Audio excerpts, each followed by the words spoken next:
Olá, seja muito bem-vindo ao programa Na Real, a notícia como ela é, do jeito que você entende, nas ondas da 98 News 103.3. E aqui hoje temas quentíssimos e polêmicos, naquele quadro que você já conhece, direto ao ponto. Mas se você nunca nos ouviu, né, ou ouviu esse quadro, eu vou te explicar como é que funciona. A gente pega um tema e a gente dá um tempo determinado para esse tema, entre 15 e 20 minutos. De repente, pum, corta e nós mudamos de tema e todos nós vamos discutir os temas de hoje. Então, ao meu lado direito, João Fernandes. Tudo bem, João? Lincoln, bom demais. Sempre um prazer aí participar de mais um programa. Bora pra cima que o tema hoje, os 3 temas vão ser quentíssimos. Bora pra lá. Isso aí. Yara, doutora Yara, tudo bem? Tudo bem, tudo bem. Gente, vocês já viram que esse povo aqui gosta de causar, né? Eles gostam de causar. Quanto mais quente o tema, mais felizes eles ficam. Verdade. Muito bom, eu fico muito feliz. E doutor Jader, diga. Boa noite para você que está acompanhando o programa Na Real. Uma boa noite para você, ouvinte. Hoje são temas muito bons, viu, Lincoln? O pessoal vai gostar. Que bom, que bom, que bom. E pra gente começar já de imediato, vamos começar pela Yara aqui, né? Yara sempre. As damas aqui começam, Ladies né? first. Ladies first. Yara, traz o seu tema, faz aquela introdução e aí nós vamos seguir. Tá, pessoal, é o seguinte, há uns dias aí atrás a gente gravou aqui, também no programa Na Real, um quadro falando com uma psicóloga sobre a questão que o Felca, né, trouxe para nós da adultização de crianças. E aí no começo foi aquele boom, né? Então muitas pessoas valorizando o trabalho dele, o vídeo, mas aí depois algumas pessoas também começaram a ficar com alguns questionamentos, né? Perguntando ali se isso não teria vindo numa hora ruim ou se a esquerda não estaria também aproveitando esse vídeo para aprovar outras coisas, ou se a direita, né? E aí a gente fala isso com aquele como muitas aspas de esquerda e direita, pensando no Brasil, né, Lincoln? E, bom, eu queria pensar sobre isso hoje. E aí, na verdade, eu até comentei aqui com os meninos antes, esses meninos lindos que estão aqui ao meu lado. Falei com eles, olha, gente, eu queria muito que a gente pensasse no que fica no meio.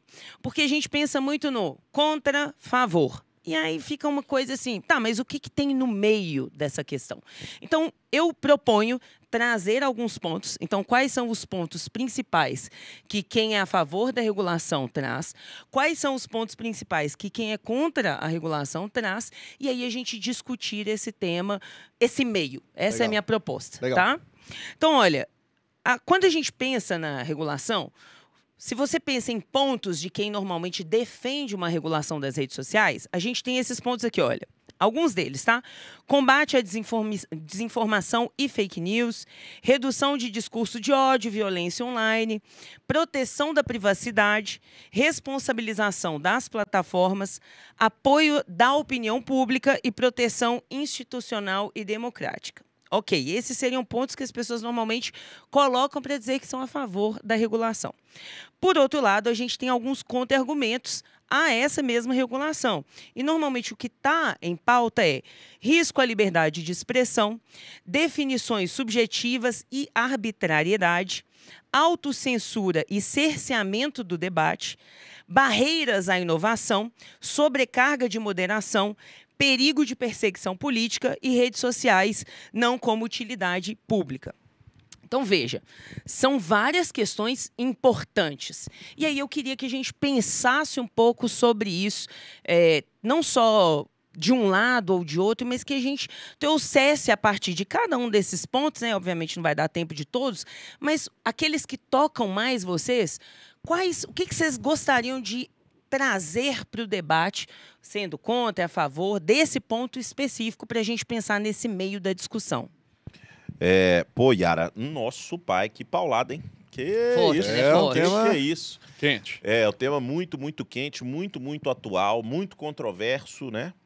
E eu posso até começar, mas o Jader tá tão compenetrado ali. Logo eu, deixa você primeiro, Você Lincoln. que prefere? Pode ficar à vontade. Então, tá não, bom. deixa Quer, você. João? Quer começar? É um assunto eu de deixo essa honra pra polêmica. você. Então vai tá lá. bom. O apresentador começa, né, João? Vamos lá. Eu acho que tem uma discussão que a gente precisa de dar, talvez, um passo atrás, né? Uhum. Não é algo que aconteceu só no Brasil, né? Sim. Nós estamos falando de uma União Europeia que já tem uma regra, nem perto do que a gente está tentando implementar por meio do projeto de lei. Nós já temos um marco regulatório, né, no Brasil, data de 2014, salvo engano, um marco regulatório da internet que já regulamenta alguns elementos. Nós temos a previsão, principalmente... isso foi. Eu não gosto do termo fake news. Eu não gosto do termo fake news. Eu acho que ele é muito vago para poder definir as coisas, né? E aí eu também me pergunto assim, o que é quem define o que é fake? Sim. Né? No fim do dia, assim. Porque hoje o mundo é tudo relativo, né? No fim do dia, não que eu concorde com isso. Sim, sim. Mas aí, se a gente for pegar o que aconteceu no mundo, né? Nós temos a União Europeia, nós temos uma regulação americana mais modesta também. E nós temos o que mais se assemelha ao modelo que está tentando se colocar aqui no Brasil e que foi muito controverso é o de Singapura. Singapura tentou trazer esse mesmo tema, tentou criar um organismo independente, uma comissão que avaliaria aquilo que está online, e aí teve uma grande pressão social, e a Índia também tentou se criar um organismo do governo federal para regular. Então, no meu ponto de vista, eu acho que, né, em termos de pontos positivos, que eu acho que você trouxe alguns aí e que as pessoas podem defender, a instituição de normas, né, apesar de que no Brasil a gente tem muitas regras, mas normas relacionadas a processos depois de decisão judicial, ok, acho que eu entendo sim. Né? Por quê? Porque aí passou por um juiz, teve um julgamento, algo... Não estou falando que no Brasil isso é muito, né? Ao pé da letra, mas você tem um devido processo ali. Aquilo que já é de retirada de conteúdo imediato, ela sai, já está previsto em lei, já. Conteúdo de nudez explícito, envolvendo criança, isso sai. Se está tendo responsabilidade por parte das plataformas em retirar, é um outro ponto que a gente pode discutir. Mas para começar, acho que é isso, assim.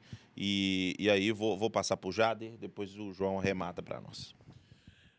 Então, Yara, eu vejo que é um tema um pouco polêmico, principalmente depois do que aconteceu com o caso do Felca.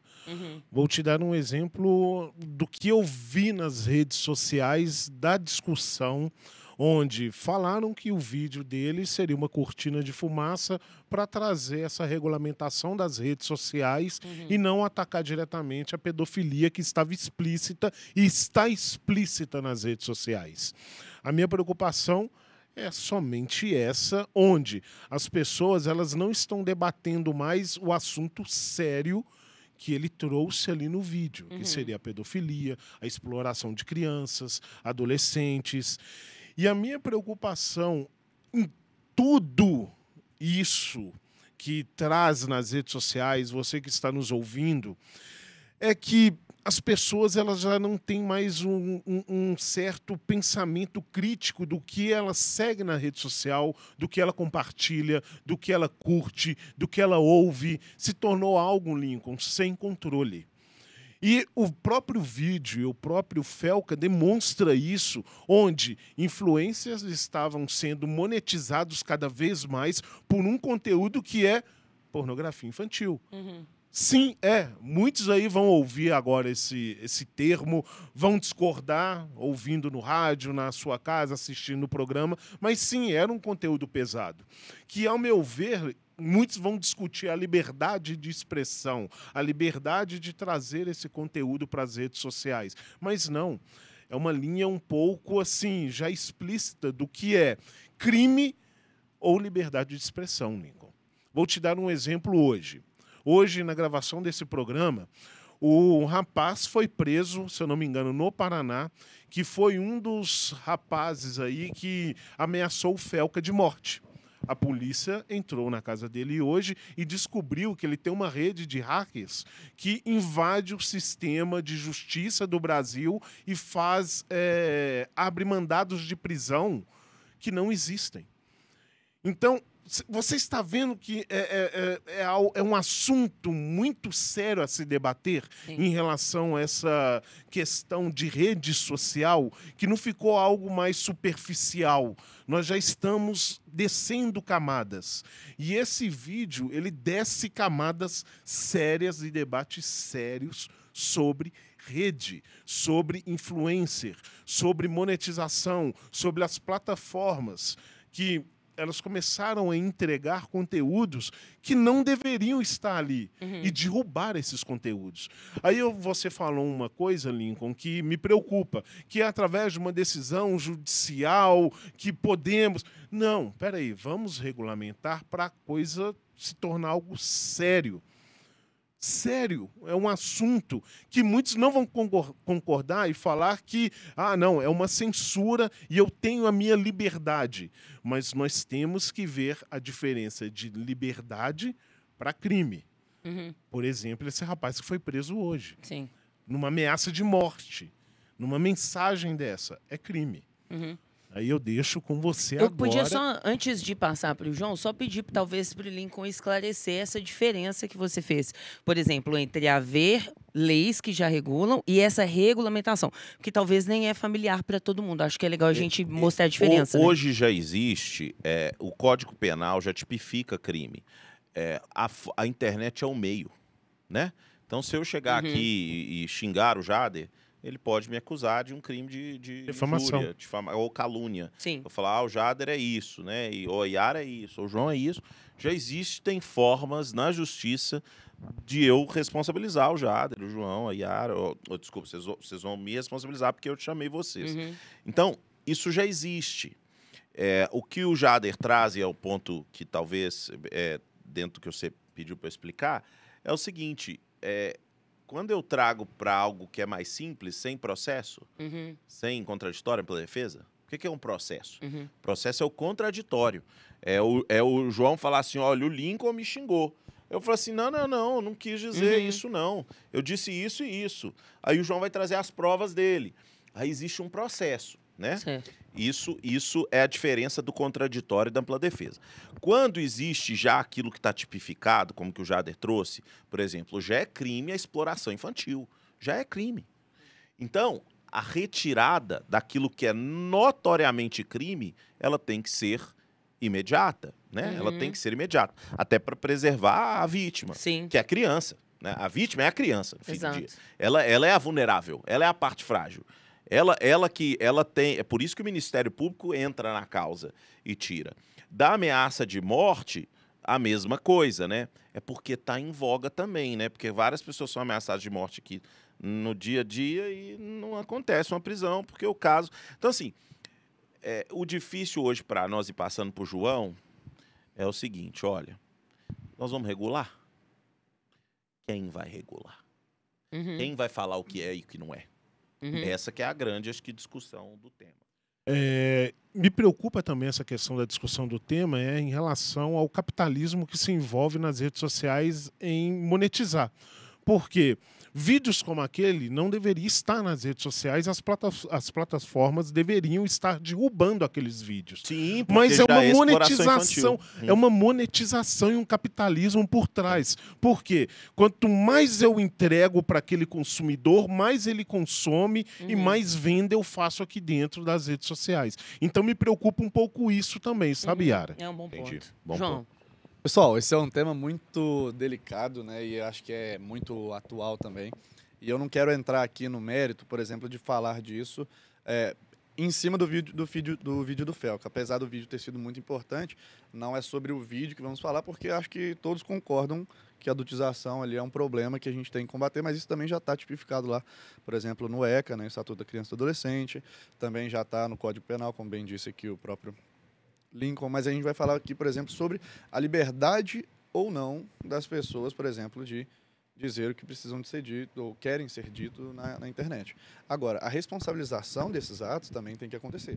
A gente não está deixando de falar assim, olha, você pode falar o que quiser e dessa maneira você vai ser irresponsável por todas as suas falas. Não, nós estamos falando assim, é o seguinte, olha, você tem o direito de dizer algo, sim, como você bem pensar, só que arque com as consequências das suas próprias palavras. Sim. É isso que eu acho que o tema da liberdade de expressão tem que ser ao redor disso, porque caso a gente fale assim sobre censura prévia ou censura anterior, por exemplo, olha, acho que o Lincoln aqui está falando demais, vamos tirar as redes sociais dele, porque não concordamos. Então, é a mesma coisa que eu falar que o Jader está falando e eu não concordo com ele, por isso vamos retirar as cordas vocais dele, porque não concordo com o que ele disse.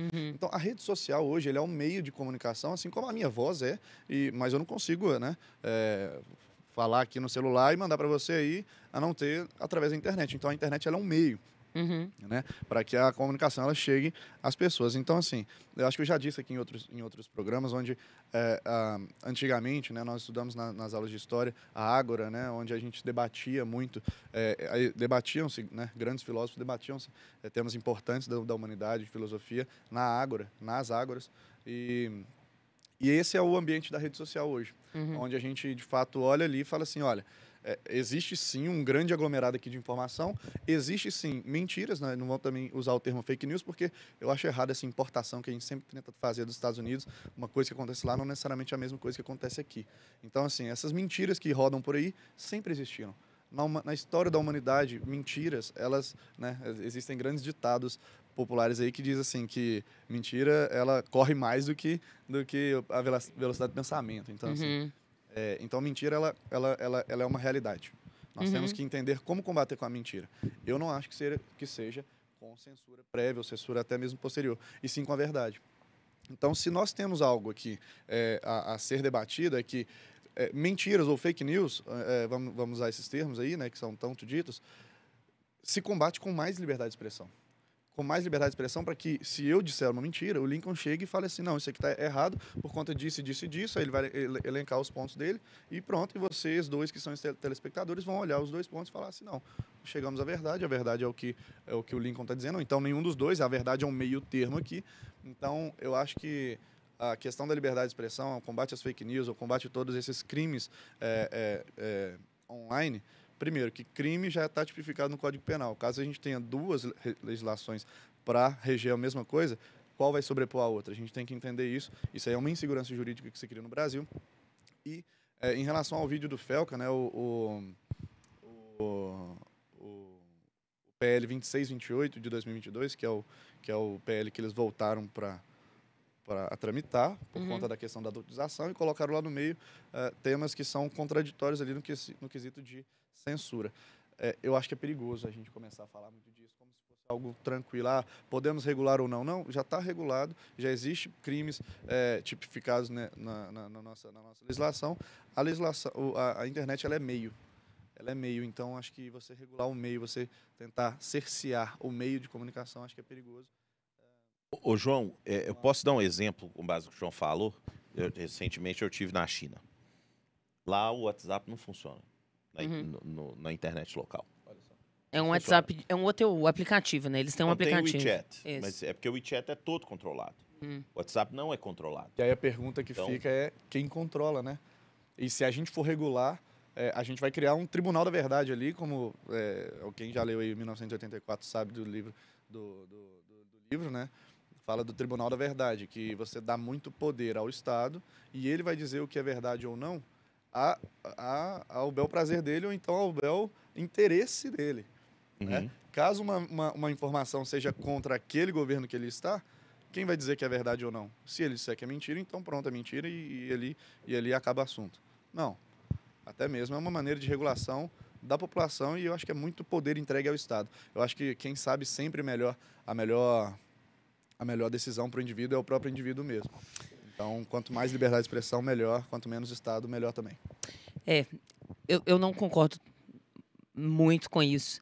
Mas aí o meu ponto seria, assim, com isso, a última frase, né? Não com tudo que você falou. Mas, para mim, uma questão, como educadora, né? O meu ponto de vista como educadora, é que, infelizmente, a gente não vive num país em que as pessoas têm acesso ao tipo de informação que nós aqui temos.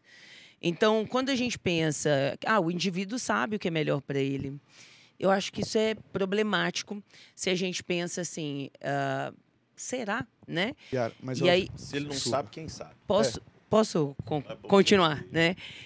Eu acho assim que quando a gente pensa, não estou dizendo que a gente deva dar ao Estado e o Estado decide por nós, né? Mas existe uma sociedade. Então, porque senão a gente escolhe uma anarquia e cada um escolhe o que quiser. Então, tem que ter algum ponto comum como sociedade que a gente tem. E aí, para mim, a questão é, ok, como a gente regula isso? Aí, por exemplo, né, vocês citaram a questão das leis. Tá, como que a gente implementa isso? Como a gente informa isso? Como que as pessoas sabem, né? A pessoa comum que está lá não é quem faz direito, quem estuda direito. Estou mencionando esse curso porque o João estuda direito e você é formado em direito. Mas eu estou no segundo período. E aí, não, mas é um cara que está super envolvido com política. Não, João, por favor. Por favor, sem modéstia, João, sem modéstia. Você é bom, João. Eu acho interessante essa fala, porque eu já ouvi de muitas pessoas, tipo assim, mas as outras pessoas não têm as mesmas informações que nós. Eu acho que é até, de certa forma, pretensioso dizer isso, porque eu já ouvi de tantas pessoas, de tantos espectros diferentes, tantas realidades diferentes falando disso. Quem seriam essas outras pessoas que eles sabem tão pouco? E outra, o que nós temos de dizer a essas pessoas no quesito, por exemplo, assim, que você sabe mais do que essa pessoa em tal quesito, e por isso eu venho aqui te ajudar, legislando e segurando o que você vai resolver. Mas isso acontece, João, senão não haveria professores. Pensa comigo. Mas, por exemplo... Tem coisas que eu sei mais que você e que eu vou te ensinar. Tem coisas que você sabe mais do que eu, por exemplo, em termos de política, que você vai me ensinar. Concordamos. E eu admito. Concordamos. Tudo bem você saber mais do que em algumas coisas e tudo bem Isso é sociedade. Mas por esse motivo a gente vai cercear o meu direito, por exemplo, de estudar? Mas eu não falei isso. São palavras que você está colocando na minha boca. Mas olha só que interessante. Mas a gente vai deixar de fazer isso? Olha que interessante. Esse ponto seu aí foi muito interessante. É um ponto de discurso. Da mesma maneira que você, de fato, sabe mais do que eu em vários temas. E você mais que eu em vários outros temas. Sim, mas o interessante é que isso pode mudar. Da mesma maneira que você hoje sabe mais do que eu em sua linguística e oratória, muito melhor que a minha. Eu posso, por exemplo, ter o acesso a buscar isso. Uhum. E quando a gente fala em regulamentação, a gente está regulamentando esse acesso. Ou seja, quanto mais acesso, mais ascensão a pessoa pode ter naquele sentido, tipo assim, se você sabe menos, então deixa eu te dar mais liberdade, deixa eu te dar mais informação, para que você saiba mais. Deixa eu pôr já na conversa, deixa eu pôr aqui na conversa. Ele vai pular ali. Vou acabar entrando, vou ter que entrar, vou ter que brigar. Vamos lá. Vou ter que brigar. Eu vejo que está indo muito na questão do extremo, Lincoln. Na regulamentação de rede social vai tirar a fala de certo cidadão. Não é isso. Eu vejo que a regulamentação é você tornar a internet ética e moral. Deixar com que a internet em si seja uma internet saudável, onde você pode falar o que você quiser. Fique à vontade. Na Europa funciona isso, nos Estados Unidos funciona dessa forma. Mas você vai se tornar responsável por aquilo que você fala. Eu vou trazer aqui um grande exemplo que, ao meu ver, foi o extremo de uma fala, que é o caso do Monark. O Monark teve uma fala extrema em um programa como esse daqui, que vocês estão nos ouvindo, que ele teve que responder de forma judicial e de forma pessoal pela fala dele. Certo. Mas Certo, não, então não tá tudo certo. mas só que não é uma questão da nós vamos censurar a fala dele, ele não pode falar isso. Ele pode falar sim, mas ele vai responder Com judicialmente certeza. pela Mas isso fala já dele. existe Mas, hoje. por exemplo, Mas só que, Lincoln, já existe, mas só que não existe de uma forma Mas- real, uma forma onde que isso aconteça Pra de mim é verdade. acessibilidade. Mas aí é um problema do judiciário. Jader, É. mas aí nesse sentido a gente vai entender que, por exemplo, existem várias pessoas aqui no Brasil mesmo que teve as contas de redes sociais suspensas. E vamos dizer que até em momentos importantes, por exemplo, para a nossa democracia, como foi a eleição de 2022, onde o deputado mais votado da eleição Teve mesmo. teve a rede social dele suspensa por uma ordem judicial, ou seja, não teve um processo, como o Lincoln está dizendo aqui, um Contraditório. processo completo. Uma Não, determinação. foi uma legal. determinação onde foi suspensa de imediato e ele teve as contas suspensas durante toda a eleição. Uma pessoa que, sim, poderia sim ter determinado o rumo da eleição de 22. E dessa mesma maneira, existem também pessoas como jornalistas e tantas outras pessoas que têm as contas redes sociais suspensas. Eu mesmo já tive 2. Mas, nesse ponto, eu acho que o interessante o Monark foi responsabilizado. Ele foi responsabilizado sobre aquela fala. Agora, cortar o acesso dele àquela rede social uma... Mas foi uma escolha da uma- plataforma. Sim, foi A uma... plataforma escolheu Não, a cortar o plataforma acesso não dele. mandou. Não, foi uma decisão judicial. Sim, mas ele não pode mais utilizar a plataforma pela plataforma. A plataforma Não, aí tudo bem. Aí foi outra medida que a foi outra plataforma fez medida que ela que a tem que plataforma, aceitar. porque Mas aí todos foi os vídeos dele na plataforma atual, se sobe alguma fala dele, a plataforma Derruba não, o vídeo. não remove, ela não entrega o vídeo. É o que poderia ter acontecido no caso do que o Felk estava falando. Que poderia ser 2 pesos aí. O vídeo onde uma criança está rebolando na rede social é entregue na rede social fácil. Se vocês entrarem no Instagram de vocês, você que está ouvindo e acompanhando, é fácil. Aí o Monark falou, e todo vídeo que ele vai se declarar agora, pedir desculpa, falar que errou, o vídeo não é entregue. Então eu acho que tem que haver aí um equilíbrio, onde, poxa, o Monark já pediu desculpa, ele já falou, ele já deixou claro que ele se excedeu. Ele Não foi punido ele também, foi né? punido por isso. Mas só que a plataforma não entrega. Mas só que a própria plataforma em si está entregando outros conteúdos. Entendi. Poxa, então é por isso que eu vejo essa questão da regulamentação. Mas eu acho que aí é para arrematar que nós já estouramos, mas eu não quis assunto nem bom, parar. é assunto porque bom. tava O tema é bom muito bom. demais. O tema é muito bom O de tema Vai é até o muito final? bom. Sim. Comentar. Mas para finalizar, Yara, dentro do que você colocou, e eu acho que é um ponto, e dentro do que o João até colocou como contraponto, quando foi lançada a lei de acesso à informação, ela veio e a pessoa pode ir lá e requisitar o órgão público, a informação é pública, ela tem que ter direito de acesso, aquilo que não for sigilo, aí virou palhaçada sigilo, que bota sigilo em tanto de coisa, aí virou... Mas eu vi de um cara muito esclarecido uma vez, ele falou assim, olha, a população brasileira não estava preparada para a lei de acesso. E aquilo, aí eu ouvi, depois eu falei, rapaz, que prepotência a sua de definir a maturidade da sociedade. Então, o meu medo é nós, intelectuais, que somos, definirmos aquilo que é maduro ou não para uma sociedade. Não estou nem tirando a parte do crime, ok? Daquilo que já está tipificado. Mas definir o que é maduro ou não, definir até mesmo o que é moral ou ético ou não, porque o que é moral aqui muitas vezes é imoral ali no Islã. Mas né? relativização Muitas da vezes verdade. É muito complexo. Então, hoje, a gente vive um ambiente complexo, mas nós temos que mudar de tema. Senão nós vamos falar isso aqui todo. Tempo! Tá? Beleza, tempo. Agora eu vou trazer Lincoln. o segundo, eu vou dar uma abrandada, vou dar uma, né?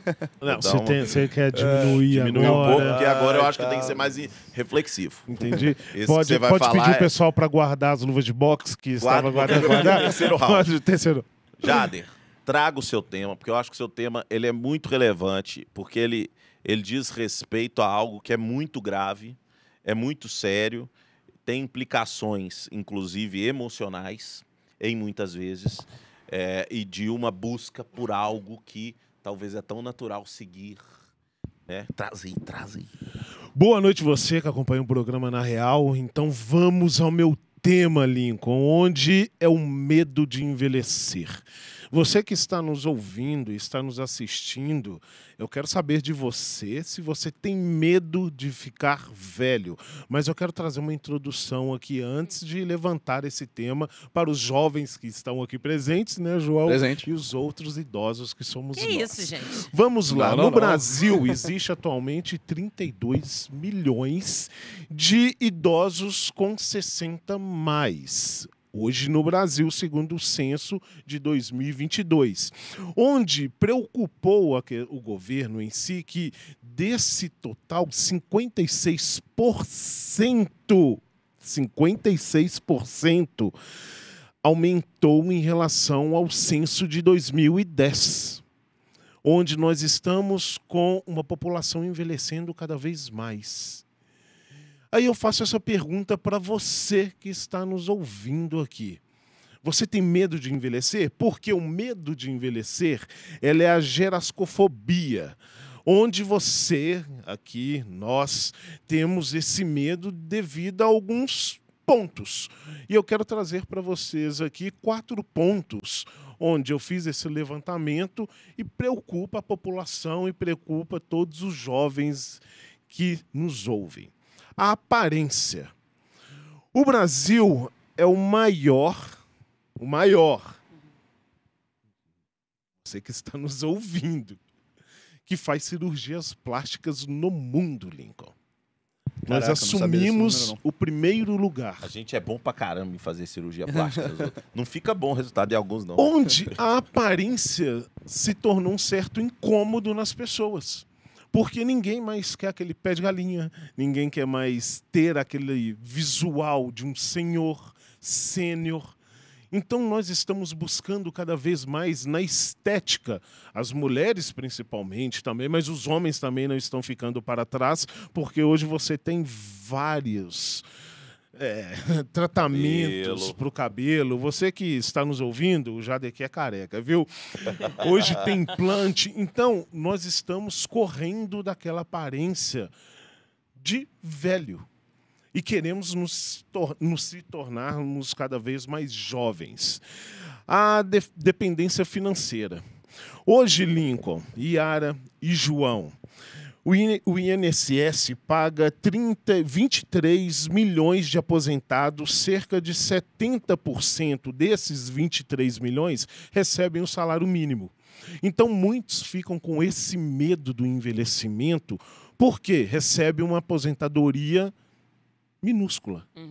E fica com esse certo medo da dependência financeira, onde nós não temos, Lincoln, uma educação financeira nesse país presente, onde muitos aposentados entram no terceiro ponto, que é a questão da saúde, Lincoln.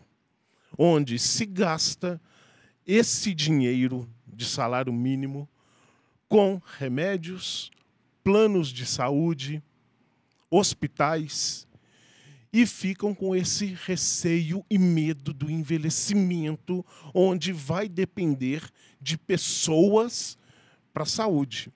E entra no quarto ponto, que eu falei 3, entra no quarto da autonomia, Lincoln, onde o idoso fica com medo e fica na dependência de alguém para se locomover, para sair. Apesar que nós estamos numa grande metrópole, Belo Horizonte, região metropolitana, onde os idosos têm essa locomoção fácil. Mas eu estou trazendo aqui para o Brasil, viu, pessoal? Para que todos pensam que, poxa, lá no interior de Manaus, será que um idoso consegue se locomover? Ele tem essa autonomia para rodar, para fazer o que gosta? Então, esse medo do envelhecimento está tomando a sociedade, Lincoln. E eu jogo para vocês aqui esse debate onde vocês têm medo de envelhecer. Eu vou começar por você, Yara. Eu acho que Deixa eu pensar. Profundo?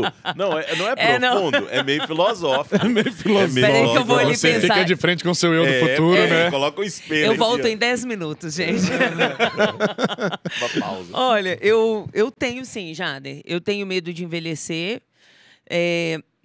Mas, para te falar a verdade, pelo menos na atualidade, e aí talvez isso mude no decorrer do tempo, a minha questão não é tanto estética, mas questões como a gente conversou um pouco mais cedo, né? De mobilidade, o medo do abandono, né? Eu penso muito no fato de que a gente não estava acostumado com sociedades com tantos idosos. A gente não estava acostumado com as pessoas viverem tanto. E aí eu vejo que a sociedade, e aí em termos não só de opinião, mas em termos de organização e estrutura, não está bem organizada e preparada para o nosso futuro com 90 anos, 95. Eu tenho um avô de 93 anos, né? O avô, sei lá, o pai do meu pai morreu com, sei lá, 45, 50 anos. Porque antes era assim, né? A pessoa adoeceu, morreu, né? Não era assim, tem remédio, tem internação. Meu avô teve câncer 3 vezes, foi tratado no sistema público de saúde e tem 93 anos hoje. Uau. Então, assim, é um milagre mesmo, né? Mas, assim, a gente não tá preparado para isso. Então, eu tenho esse medo. O meu medo é, será que a sociedade e a estrutura do país está preparada para quando se eu for até uns 90 anos, eu tenho medo de ficar abandonada, esquecida. Eu ou João? Só um minutinho, que ela trouxe aqui na questão do governo, e é uma preocupação porque é um dado que eu trouxe aqui em diferença de 2010, onde 56% teve um aumento de 56% em relação ao censo de 2010. Não tá longe, Lincoln. 2010 está logo ali. Logo atrás. Não tá longe, não, mas eu acho que tem. A Yara trouxe uns pontos muito relevantes. Primeiro, eu tenho sim, de envelhecer mal. De não envelhecer bem. E o que é envelhecer bem? Muito para além da estética, né? Mas sim mobilidade, saúde. Né? Eu faço academia para poder levantar. Sim. 40 mais faz academia para pensar no futuro. 39 ainda. 39 ainda. Só um momento. Só um momento. Mas eu acho que para isso, primeiro a questão de envelhecer bem. Essa questão de estar sozinho na velhice é muito relevante. Sabe por quê? Hoje, muitas famílias optam por não ter mais filhos. Sim. Isso é um tema. Por ter animais que substituam os filhos. Tema bom, viu, Só Lincoln? que, gente, eu tenho um pet, né? Um cachorro, um Golden Retriever gigante, chama adoro. Pacote. Ele tá com 14 anos. O Golden vive em média até os 12. Ele tem 14. Ele já tá nos idoso. Bem idoso. Ele não tem a menor condição de cuidar de nós. Claro. Então, eu acho que isso aí você fala, não, Lincoln, você vai falar com um cachorro, vai cuidar. Não é isso, não, gente. É porque a pessoa ela tem que ter um pouco mais de consciência, assim, olha, existe uma velhice, quem que vai cuidar? O poder público não dá conta. Sim. Não dá conta de aposentar as pessoas. Não dá conta de aposentar as pessoas. Nós não vamos aposentar pelo INSS, gente. Esquece isso, esquece. Não vai ter nem dinheiro suficiente, nem base que sustente o sistema. Base etária, né? Base etária, porque a base é o que está acontecendo. Se eu tenho um aumento de 56%, 56%. 2010 até agora, nós não estamos num ascendente populacional, mais não. Nós estamos aqui, ó. E pega o dado de filhos, né? Deve estar numa caindo. Porque decrescente, o Lincoln, eu achei legal, um ponto que o Lincoln trouxe, pode ser o 5º ponto, é que as famílias de hoje em dia estão optando a ter um filho ou não ter filhos. E eu não estou nem entrando no mérito se isso é bom, se isso é, se é direito. Não vou tô entrar nem... nesse mérito. Então, que bom que você entre mesmo. Mas, então nem vou falar, mas eu acho que transcende um pouquinho, porque enquanto sociedade, toda sociedade que diminui, ela desaparece. Ela desaparece. Então, assim, me preocupa um pouco isso. Eu acho que tem uma juventude, eu quero já até deixar o João falar, que pensa um pouco diferente. Eu tenho uma esperança numa juventude novinha mesmo. Juventude que eu tô falando é 17 anos ali, que tem um pensamento um pouquinho diferente da nossa geração, que teve que e a luta, assim, não teve tanto acesso à informação e teve que buscar alguma coisa e abriu mão de muita coisa. A gente abriu mão de muita coisa para poder buscar algumas coisas que hoje já são mais fáceis de ter acesso. Mas, João, fala aí, que eu acho que esse ponto que você vai trazer é relevante. Lincoln, esse ponto aí realmente é um dos pontos mais importantes, né? Acho que nessa questão de quando a gente se trata, né, que a população tem medo de envelhecer. Eu acho que esse tema aqui ele é muito recente também, então a gente vai falar aqui de algumas coisas que a gente acha, mas o lado da família é um ponto crítico nesse lado. As pessoas têm medo de envelhecer por medo de não querer ficar sozinho, né?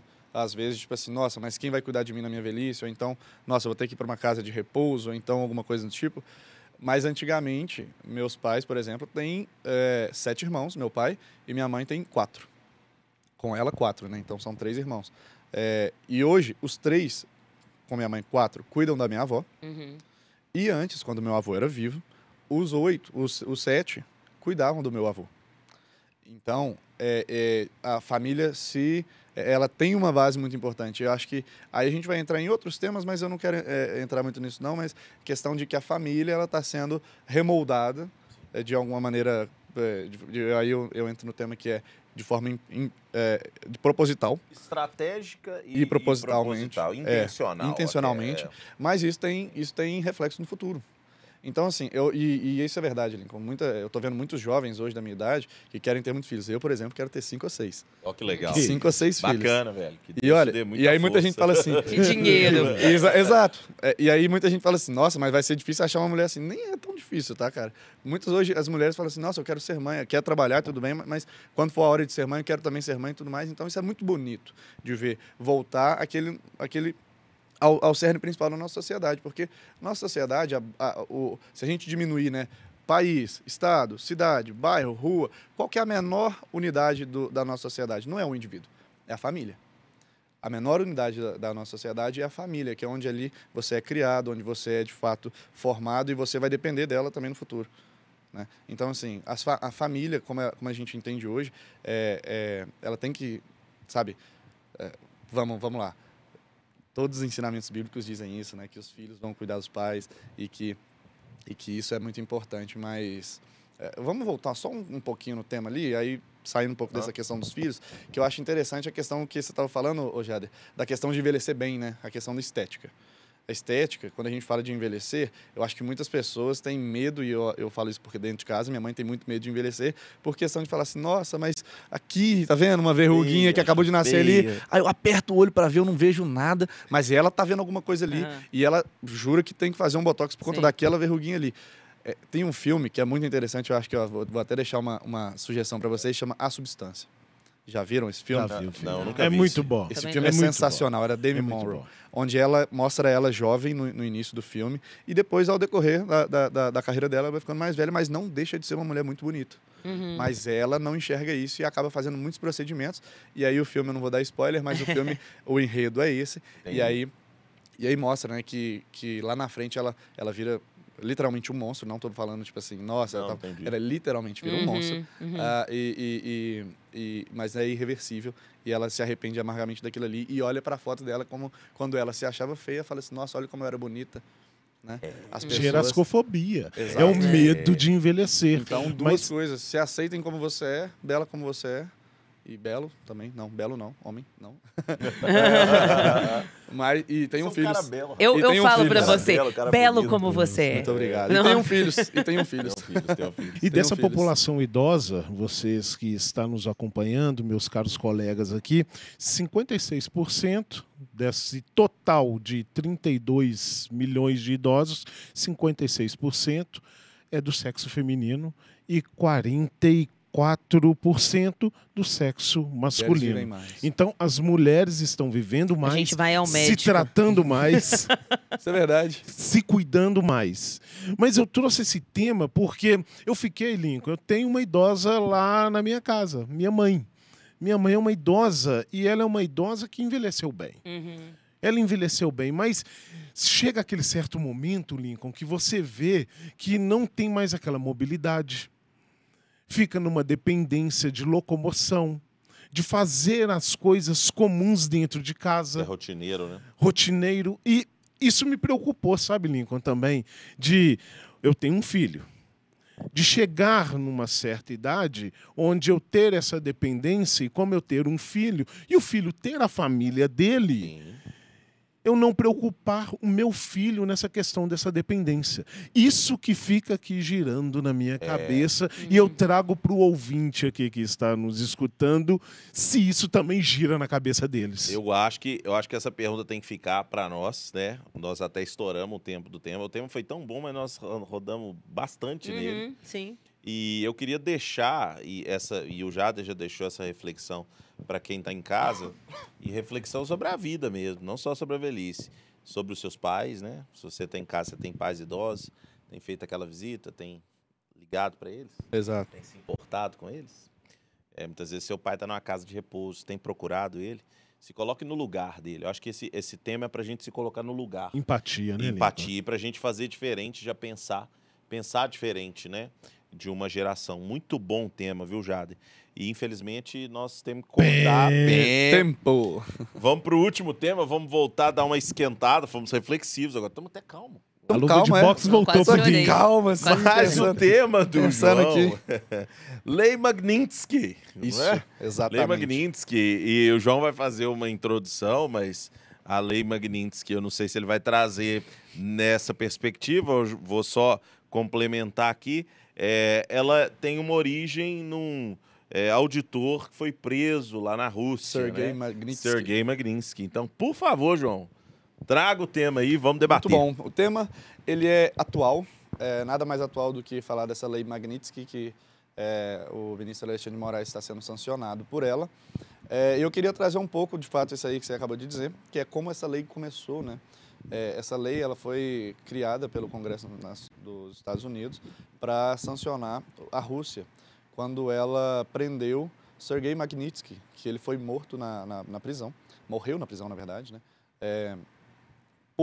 Ele foi preso por denunciar crimes que estavam acontecendo na Rússia, de corrupção. E aí ele foi preso e lá morreu. E a Rússia, vendo esse ataque à dignidade humana, à justiça mesmo, né, de fato, a democracia ali, sancionou, os Estados Unidos sancionaram a Rússia, impedindo que alguns outros países que fazem comércio com os Estados Unidos não façam mais comércio com a Rússia. Ou seja, não foi uma imposição sobre a Rússia, aquele país ali, e sim uma imposição das empresas americanas de não negociarem com empresas russas, né? Ou então pessoas sancionadas a essa lei, né? Que essa lei ela é individual, né? Ela não é a todo um país, a toda uma nação.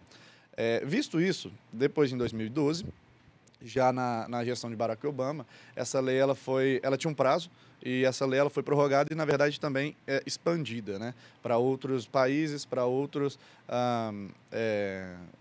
violadores dos direitos humanos. E aí entram algumas pessoas do Irã, entram pessoas da China e de tantos outros países que não vivem uma democracia. Visto isso, os Estados Unidos, como líder do mundo livre, né, do mundo ocidental, agora, no mês passado, né, sancionou também o Alexandre de Moraes, alegando violação dos direitos humanos, né, acerca de pessoas de não cumprir o devido processo legal, tanto com o processo do 8 de janeiro, quanto a questão do processo do Jair Bolsonaro. E aí entra uma narrativa, né, nesse meio tempo aí de é uma prerrogativa dos Estados Unidos, é uma possibilidade que os Estados Unidos têm de fazer isso mesmo, de sancionar pessoas com qual ele não quer ter relacionamento, ou é uma violação da soberania nacional. A gente tem que entender isso aí, né? Porque essas são as duas narrativas postas, e aí vamos dizer assim, o que é de fato que a pessoa sancionada, né? Quais são o que ela perde, vamos dizer assim. Ela perde qualquer tipo de direito, por exemplo, aos bens que tem nos Estados Unidos, os bens são congelados, ela perde o visto americano, ela perde também, caso ela tenha contas em empresas que são americanas, como Instagram, Facebook, WhatsApp, até mesmo bancos como Mastercard, Visa, ela perde completamente o acesso a essas empresas, ao serviço que essas empresas prestam. Então não pode ter cartão de crédito, não pode ter conta no Instagram. E olha que engraçado, né? Alexandre de Moraes, que até pouco tempo atrás suspendeu o Twitter aqui no Brasil, não pode ter mais acesso à conta sua do Twitter, não pode mais ter acesso à sua conta de empresas americanas, como as Big Techs e tantas outras, né? Esses são os pontos que a gente pode trazer aqui. São pesados, mas a questão que fica é soberania nacional, é uma interferência na soberania nacional brasileira ou é uma prerrogativa dos Estados Unidos, sim, de sancionar uma pessoa cuja esteja violando os direitos humanos. Vou começar com eu tô olhando ali, Unidunité, Salameningue. Propensa aqui, ó. Link, começa falando. Então, acho que é muito interessante isso que você trouxe, a gente precisa de entender. Você falou um negócio lá na sua frase, você estava contando a história, você falou assim, a lei Magnitsky afeta não a Rússia, mas as empresas americanas de fazerem negócios com a Rússia. É a mesma coisa que aconteceu agora. Ela, em momento nenhum, sanciona o Alexandre de Moraes. Ela vira para as empresas e fala, olha, vocês, empresas americanas, não devem fazer negócio, e aí qualquer negócio não só em dinheiro, né, gente? Qualquer tipo de negócio de contato relacionamento com um sancionado que, na visão norte-americana, infringiu os direitos humanos. E por que infringiu? Por que eu não respeito o processo legal? Porque vários réus do 8 de janeiro são réus de primeira instância, e não de última instância, e não de foro privilegiado. O próprio Jair Bolsonaro é réu de primeira instância. Ele não tem foro privilegiado mais. Não mais, né? Não mais. E não foi concedido isso. Por quê? Porque se é em primeira instância, você consegue recorrer à segunda instância. Se na segunda instância, você consegue recorrer ao STF. Não existe possibilidade de recurso. Então, uma pessoa que foi condenada no 8 de janeiro, qualquer que seja o crime, já era.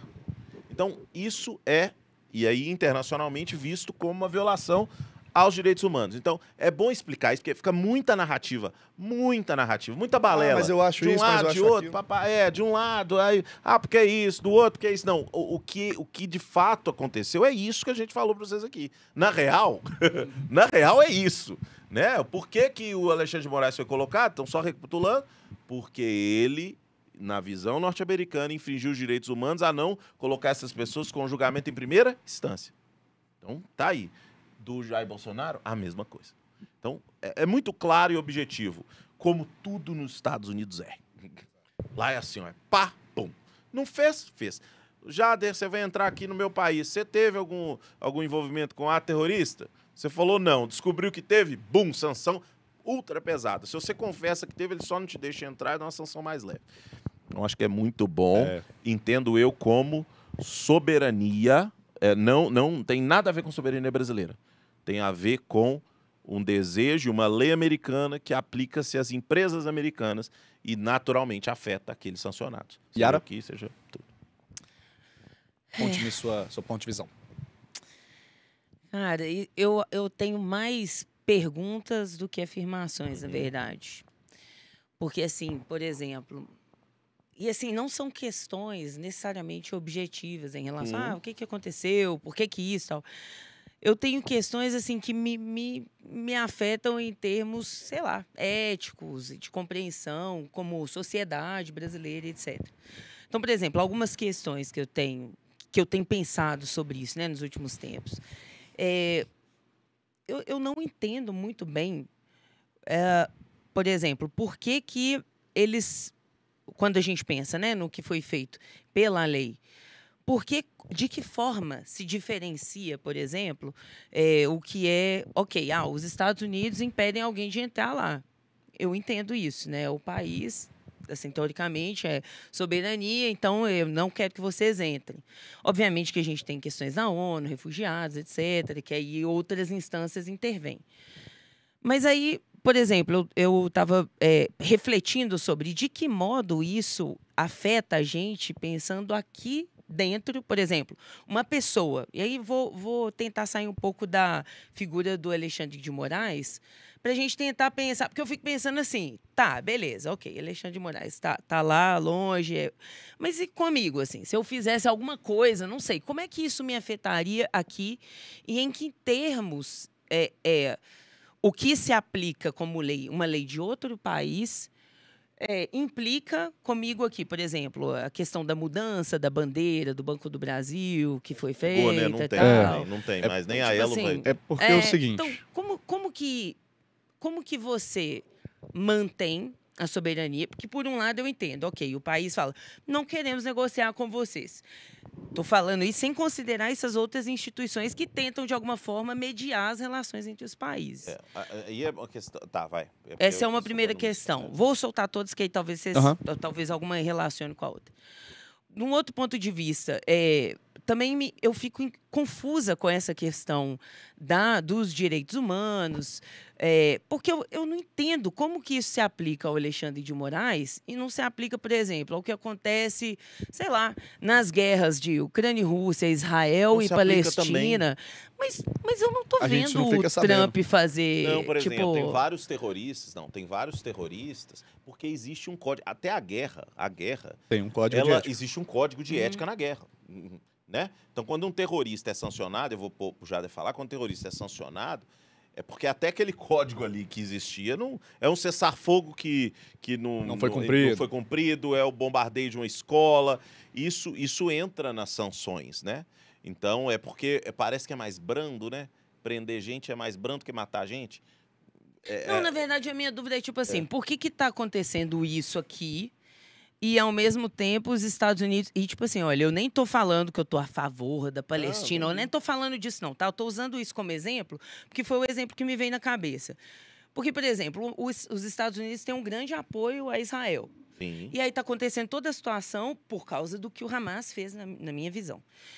E aí, por exemplo, nisso não tem uma preocupação ou alguma lei que impeça o Netanyahu... O Hamas já é sancionado. O Hamas já é sancionado. Mas e o que está acontecendo em relação porque a gente não... A quem? As outras, o Netanyahu, por exemplo. Como que funciona nesse aspecto?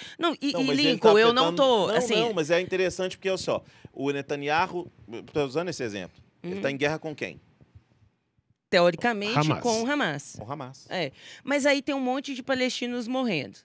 E aí, eu tô te falando assim, eu tô fazendo para vocês, propondo para você uma questão honesta, tá? Eu não tô fazendo uma provocação do tipo, deixa eu colocar o dedo nessa... Não é isso, é de verdade. É tipo assim, eu não consigo entender muito bem. E o último ponto, aí eu prometo que eu paro de falar.